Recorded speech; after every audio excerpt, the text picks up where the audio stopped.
దేవుని సన్నిధానానికి రావడానికి, దేవుని సన్నిధికి రావడానికి, మందిరానికి రావడానికి, ప్రార్థనకు రావడానికి ఇష్టపడదు. ఏదో పాపం మన లోపల ఉన్నది. ఆ పాపము దేవుడు రానికుండా అడ్డు చేస్తుంది.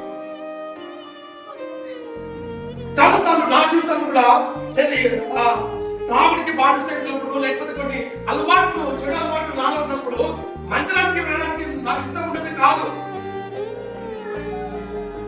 మందిరం అంటే ఇష్టం ఉండదు, ప్రార్థన అంటే ఇష్టం ఉండదు, కుటుంబాలంటే ఇష్టం ఉండదు, బైబిల్ చదవాలని ఆశ ఉండదు, ప్రార్థన చేయడానికి ఆశ ఉండదు.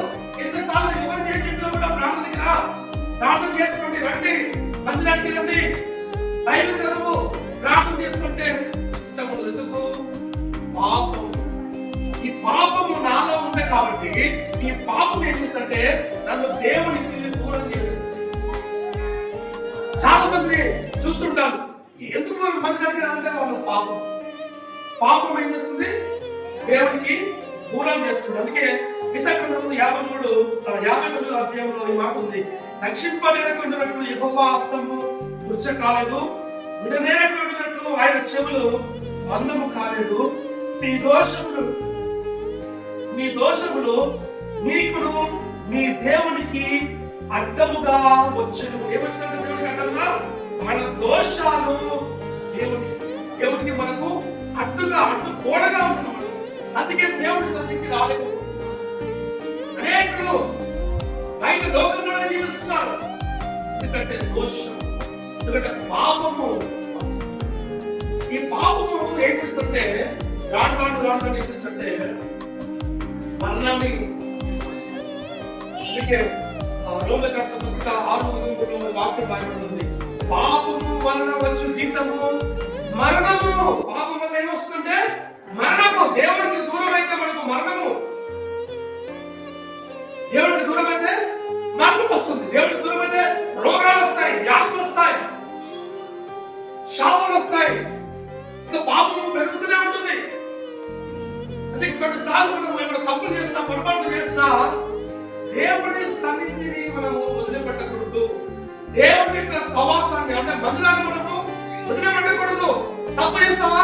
మందిరానికి వచ్చి దేవుడి సన్నిధిలో క్షమాపణ అడుగు.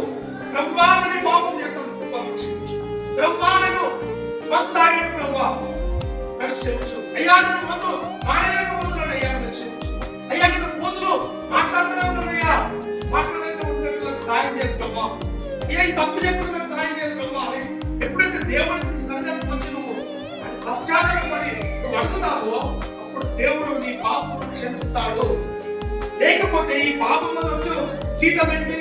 ఈ పాపం వల్ల వచ్చే శిక్ష ఏంటి? మరణము. మరణము చెప్పండి, మరణము. మనము శరీర సంబంధంగా కూడా మన ఆరోగ్యం పాడైపోతుంది. ఈ పాపం వల్ల ఏమవుతుందంటే మన మానసిక పరిస్థితి కూడా చెడిపోతుంది, పాడైపోతుంది, శరీరము పాడైపోతుంది, తర్వాత ఆత్మ కూడా నిత్యజీవం ఉండదు, నరకానికి. అందుకే యేసుక్రీస్తు ప్రభువు వారు ఈ లోకానికి రావడానికి ముఖ్య ఉద్దేశం ఏంటంటే పాపులను రక్షించుటకు యేసుక్రీస్తు ప్రభువు ఈ లోకములకు వచ్చెను. ఎందుకు వచ్చాడు యేసు ప్రభు ఈ లోకానికి? పాపులను రక్షించడానికి యేసు ప్రభు ఈ లోకానికి వచ్చాడు. మార్కు సువార్త